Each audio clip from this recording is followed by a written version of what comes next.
realisasi dan konsultasi publik terkait dengan Raperdasi Papua tentang pengadaan barang dan jasa pelaku usaha orang asli Papua yang sudah masuk dalam Propemperda tahun 2023, sudah dibahas oleh Propemperda DPR Papua dan Biro Hukum Setda Provinsi Papua mewakili Gubernur dan telah mendapatkan tanggapan karena ini inisiatif DPR. Mereka menyampaikan bahwa mereka kadang tidak mendapatkan paket-paket pekerjaan di OPD-OPD.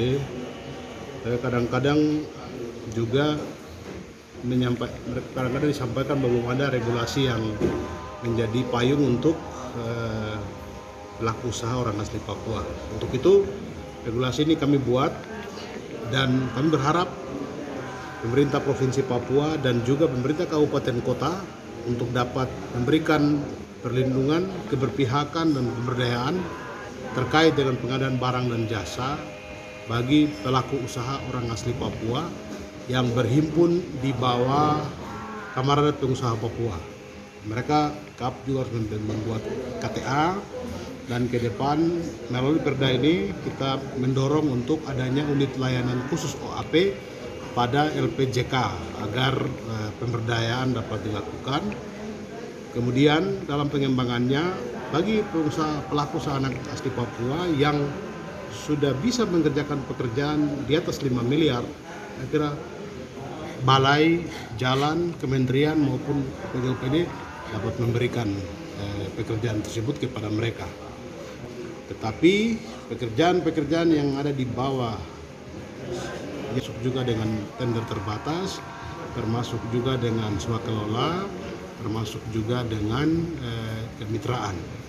Terkait dengan kemitraan ya, itu kita atur supaya BUMN-BUMN yang memperoleh pekerjaan di Provinsi Papua itu membuat kantornya di Provinsi Papua.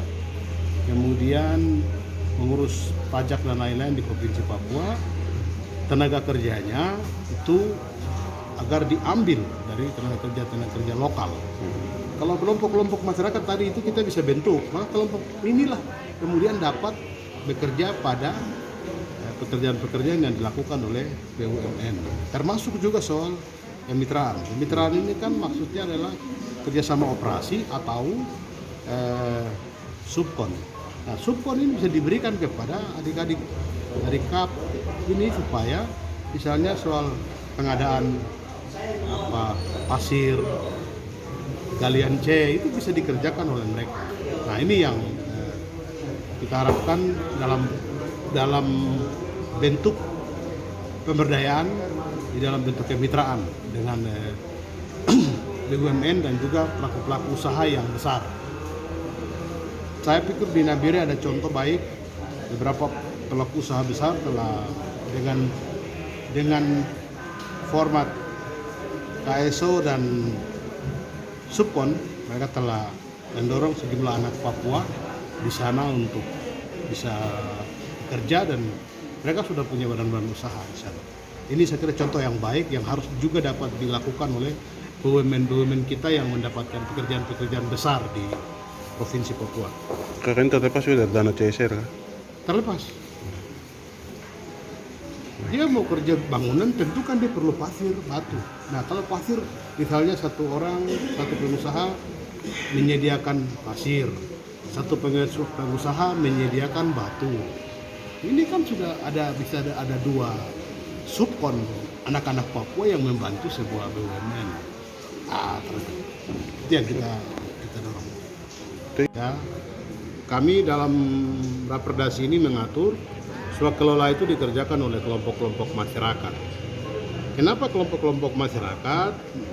Kami berpandangan bahwa bila itu dapat dilakukan oleh kelompok masyarakat yang tidak berafiliasi dengan badan usaha, misalnya adik-adik yang ada di IMBI dibuat dalam bentuk kelompok, adik-adik yang dari ikatan-ikatan mahasiswa yang ada di Kota Jayapura ini, gereja-gereja, kalau dibuat dalam bentuk kelompok-kelompok, mereka dikasih pekerjaan untuk swakelola, Saya yakin penyakit sosial yang ada di Kota Jayapura ini di dalam masyarakat kita ini dapat kita minimalisir karena mereka diberikan lapangan kerja.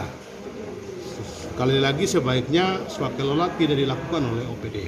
Dan itu saya kesempatan ini melakukan konsultasi publik bersama dengan teman-teman Kamar Adat Pengusaha Papua, sebuah organisasi yang dibangun oleh masyarakat adat Papua melalui Dewan Adat Papua dan dibentuk berdasarkan Undang-Undang Otonomi Khusus Papua. Dan saya telah mendapatkan masukan-masukan dari mereka dan mereka mengharapkan agar DPR Papua dan eksekutif segera untuk menggelar sidang non APBD untuk menetapkan raperdasi Papua tentang pengadaan barang dan jasa untuk pelaku usaha orang asli Papua dan juga perda-perda yang lain.